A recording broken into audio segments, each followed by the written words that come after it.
बोले सद्गुरुदेव की जय। अंतःकरण की दो धाराएं होती है, एक होती है चिंता की धारा और दूसरी होती है चिंतन की धारा, विचार की धारा। जिसके जीवन में दिव्य विचार नहीं है, दिव्य चिंतन नहीं है, वह चिंता की खाई में गिरता है। चिंता से बुद्धि संकीर्ण होती है, चिंता से बुद्धि का विनाश होता है। चिंता से सुधि बुद्धि घटत, घटत रूप गुण ज्ञान, लाज काज विद्या घटत, चिंता चिता समान। जो बहुत चिंता करते हैं उसकी बुद्धि का विनाश होता है, रूप घट जाता है, गुण घट जाता है, विद्या घट जाती है। चिता और चिंता एक ही समान है। चिता मुर्दे को जलाती है और चिंता जीते जी मनुष्य को अंदर अंदर घून की तरह खा जाती है। चिंता से विकार पैदा होते हैं। जो निश्चिंत है वे कभी दारू नहीं पीते हैं। जो विचारवान है वे कभी फिल्मों में अपना समय बर्बाद नहीं करता है। फिल्म के गहरे संस्कार में पता ही नहीं चलता कि हानि हो रही है। फिल्म में जो दिखता है वह वास्तव में सच्चा नहीं है, फिर भी हृदय में सत्यता और आकर्षण पैदा कर देता है। फिर हृदय में अभाव खटकता है। अभाव खटकता है तो चिंता के शिकार बन जाते हैं। बुरे चित्र विचार करने नहीं देंगे, इच्छा बढ़ा देते हैं। इच्छा बढ़ा देंगे। सांसारिक इच्छाओं से आदमी का विनाश होता है। विचारवान पुरुष अपनी विचार शक्ति से विवेक वैराग्य उत्पन्न करके अपनी निज वस्तु जो परम शांति है, आत्मा शांति है, उसे पा लेते हैं। और मूर्ख आदमी जिसकी आवश्यकता है उसे समझ नहीं पाता है, और जिसकी आवश्यकता नहीं है उसको आवश्यकता मानकर अपना पूरा जीवन खो देता है। उसे चिंता होती है कि रुपये नहीं होंगे तो मेरा जीवन कैसे चलेगा, गाड़ी नहीं है तो मेरा जीवन कैसे चलेगा, मेरा काम कैसे चलेगा, अमुक वस्तु नहीं है तो उसके बिना मेरा काम पूरा नहीं होने वाला है। उसे लगता है कि अपने पास रुपये हैं, पैसे हैं, गाड़ी है, बंगला है, साधन है, तब हम स्वतंत्र हैं। आपके पास गाड़ी नहीं है तो आप परतंत्र हो गए, रुपये पैसे नहीं है तो क्या आप परतंत्र हो गए? मंद बुद्धि वाले लोगों को पता ही नहीं चलता कि रुपये पैसे से स्वतंत्रता नहीं आती है। वे लोग सोचते हैं कि रुपये पैसे पाकर हम स्वतंत्र हो जाएंगे, लेकिन अधिक धन दौलत जमीन जायदाद पाकर मनुष्य और अधिक परतंत्र हो जाते हैं, क्योंकि वह इन वस्तुओं का स्वामी नहीं बल्कि सेवक बन जाता है। इसी के देख रेख में उनका पूरा जीवन खो जाता है। अपनी आत्मा की तरफ तो उन्हें ध्यान ही नहीं। और किसी को कहो कि सत्संग के लिए, भजन के लिए, आत्मा शांति के लिए समय निकालना चाहिए तो कहते हैं कि साहब जी कहाँ हमारे पास इतना समय है, कहाँ हमें फुर्सत है। कोई ध्यान नहीं देता है। वास्तव में रुपये पैसे, गाड़ी बंगला मकान ये हमारे शरीर रूपी साधन के लिए चाहिए। साधन के लिए ही साधन चाहिए। हमारा शरीर साधन है और साधन के लिए ही साधन चाहिए। हमारी आत्मा के लिए इन चीज़ों की कोई आवश्यकता नहीं है। आत्मा अपने स्वरूप में परम स्वतंत्र है, परतंत्र नहीं है।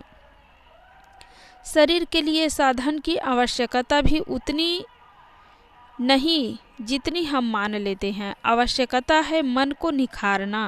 शरीर तो साधन मात्र है। जो बहुत ज़रूरी है वह बहुत आसानी से पूरी होती है। जैसे पेट भरने के लिए रोटी की आवश्यकता है। कमाने और रोटी बनाने में ज़्यादा परिश्रम नहीं है। ज़्यादा परिश्रम तो विभिन्न प्रकार के व्यंजन बनाने में है और पचाने में है। अन्न से ज़्यादा ज़रूरत है जल की। जल प्राप्त करने में उतना भी परिश्रम नहीं है जितना अन्न प्राप्त करने में होता है। जल से भी ज़्यादा आवश्यकता है हवा की। जीने के लिए हवा जरूरी है। पानी के बिना आप 2 घंटा रह सकते हैं, लेकिन हवा के बिना एक पल भी नहीं रह सकते हैं। ऐसी मूल्यवान हवा प्राप्त करने के लिए आप क्या परिश्रम करते हैं, क्या मेहनत करते हैं? कुछ नहीं। हवा तो सदा सर्वत्र मुफ्त में मिल रही है। हमारे शरीर रूपी साधन को जो आवश्यकता है, शरीर रूपी साधन की जो आवश्यकता है वह पूरी करने की व्यवस्था प्रकृति ने की है। पहले इस देह का प्रारब्ध बना। गोस्वामी जी ने कहा भी है पहले रचियो प्रारब्ध, पीछे दियो शरीर, तुलसी चिंता क्यों करे, प्रेम से भजो रघुवीर। पहले इस देह का प्रारब्ध बना है, बाद में देह बनी है।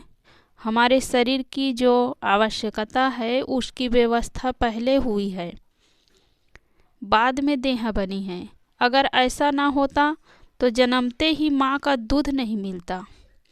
उस दूध के लिए आपने हमने कोई परिश्रम नहीं किया था।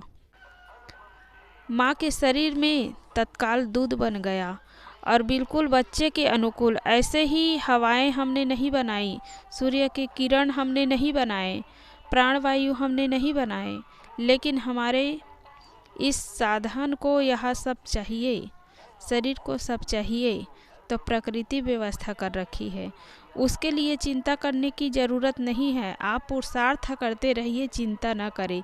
इच्छाएं तो हमारे बेवकूफ़ी से पैदा होती है। जैसे ही शरीर बना और उसकी आवश्यकताएं खड़ी हो गई, यदि हम अपनी नई इच्छाएं बनाकर चिंता करके अपने को कोसते हैं तो हम कर्म बंधन के भागी बन जाते हैं। जैसे किसी ने गुनाह किया और जेल में है, 4 साल की सज़ा हुई है। अब जेल का जैसा नियम है वैसा वह चलता रहे तो 4 साल बाद वह वापस आ जाएगा, 4 साल कट जाएंगे और वह मुक्त हो जाएगा। अगर वह जेल में भी गड़बड़ी करे, तूफान करे, अपराध करे तो और सज़ा बढ़ जाएगी। ऐसे ही जीव इस संसार रूपी कारावास में आए हैं, कोई मनुष्य होकर, कोई पशु पक्षी, कई प्रकार के देह धर करके यह जीव आया हुआ है। जो लोग समझते हैं कि संसार में हमें सुख मिलेगा, सुख भोगने के लिए संसार में आए हैं, उसको पता ही नहीं है कि संसार सुख लेने की जगह नहीं है। इस संसार में दुख है। कोई भी देहधारी संसार में आकर कोई सुखी नहीं है। इसलिए सद्गुरु कहते हैं तन धरि सुखिया काहू न देखा, जो देखा सो दुखिया। कोई मन से दुखी, कोई तन से दुखी, हर इंसान दुखी है। तो विवेकवान ही मन से सुखी हो सकते हैं। जो चिंतन करते हैं वही सुखी हो सकते हैं, और जो चिंता में पड़े रहते वो कभी सुखी नहीं हो सकते हैं। बोलिए सद्गुरुदेव की जय।